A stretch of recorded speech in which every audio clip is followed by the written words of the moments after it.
Hey guys, today we are going to make homemade CC's cheese pizza. We're making homemade dough and everything. So let's go ahead and jump in. So you're going to start off with 1/4 cup of milk. I'm just using shelf stable because that's what I use for cooking and baking most of the time. And you're going to heat that up in the microwave to get it warm. I did mine for about a minute to a minute and a half. It was kind of hot. You really don't want it that hot, but it'll work, and I made it happen.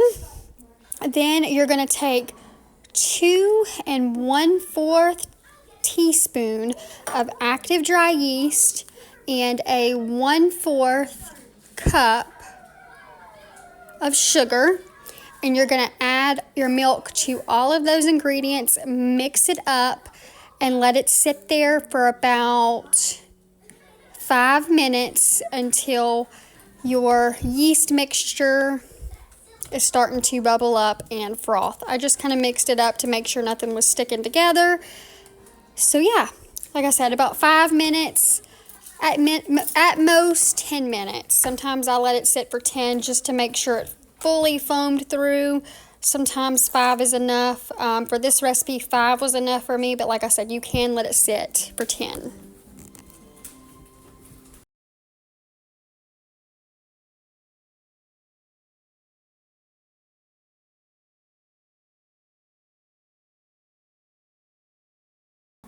Now that your yeast mixture is proofed, you're going to go in with 1 egg, 1/4 cup of melted butter, or 4 tablespoons, just depending on what kind of measurement you're using for your butter. You want to make sure you melt it completely.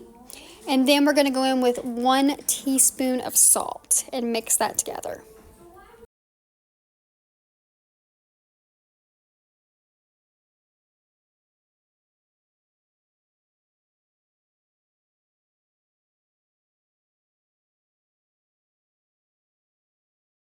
Now you're going to go in with 1 3/4 cup of flour.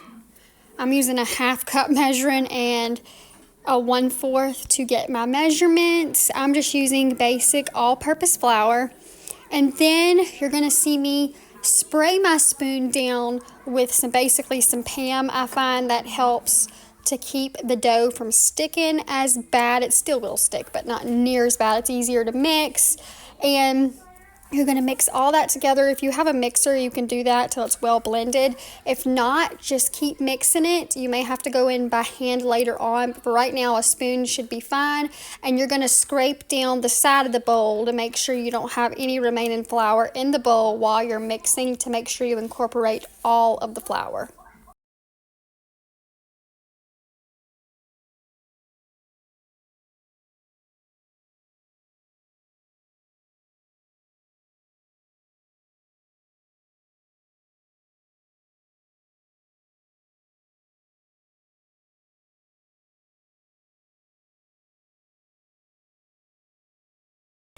Now we're going to add flour to some clean surface, whatever you have, and we're going to knead this for 5 to 10 minutes. You're going to see that I'm continuously adding flour, and that kneading pizza dough is a lot different than kneading bread. It's a lot more stickier, so you have to use a little bit more flour.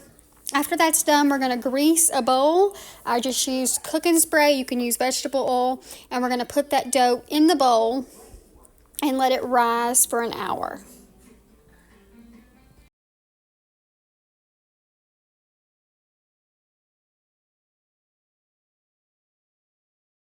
All right, now for the easy and fun part, the sauce. I went in just with a can of tomato sauce. You can use fresh tomatoes, diced tomatoes, anything you please to make your own pizza sauce. I used onion powder, garlic powder, salt, pepper. I didn't have oregano or parsley, so I went in with a little bit of Italian seasoning, and I can't remember the other one. But I just used a mixture, and they turned out really good. I think I used thyme is what I used. And I just simmered that down and got it basically to a thick sauce. And then I preheated the oven to 450. Now we're going to get ready to throw that pizza in the oven. So my dough has doubled in size. I sprayed my pizza pan down and put a little bit of cooking spray, I'm pretty sure, on my hands. And on my rolling pin, I put a little bit of flour to keep the dough from sticking to the rolling pin, and then pressed it out with my fingers to get it to the way I wanted. Put the pizza sauce on, and then I topped it with mozzarella cheese. You can use any toppings you want, any cheese you want. I just prefer mozzarella. So that's what we did. And then I put it in the oven at 450 for like 15 minutes. I just kind of eyeballed it, and it was absolutely amazing. I hope you guys enjoyed this video. This pizza it only costs like $5, and it's amazing.